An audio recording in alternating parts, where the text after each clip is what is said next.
رمضان کی ایک خوبصورت شام تھی۔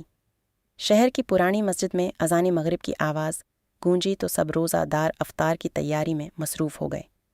انہی میں ایک غریب بچہ احمد بھی تھا جو سارا دن روزہ رکھ کر مسجد کے صحن میں بیٹھا تھا۔ اس کے پاس افطار کے لیے صرف 2 کھجوریں اور 1 گلاس پانی تھا۔ مسجد کے امام صاحب نے جب احمد کو دیکھا تو پیار سے اپنے پاس بلایا اور پوچھا، بیٹا کیا تم اکیل افطار کرو گے؟ توسک عطائی۔ احمد نے مسکرا کر کہا، جی ہاں، مگر اللہ کافی ہے۔ امام صاحب کی آنکھیں نم ہو گئیں۔ انہوں نے سب نمازیوں سے کہا کہ آج ہم سب اپنی افطاری اس بچے کے ساتھ مل کر کریں گے۔ چند لمحوں میں دسترخوان سج گیا۔ کھجوریں، پھل، سموسے اور شربت سب کے سامنے تھے۔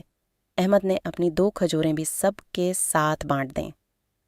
امام صاحب نے مسکراتے ہوئے فرمایا، رمضان ہمیں صبر، شکر اور بانٹنے کا درس دیتا ہے۔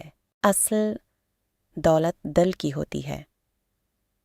اس دن سب نے محسوس کیا کہ خوشی زیادہ کھانے میں نہیں بلکہ مل بانٹ کر کھانے میں ہے، اور یوں وہ چھوٹی سی افطاری سب کے لیے ایک بڑی نعمت بن گئی۔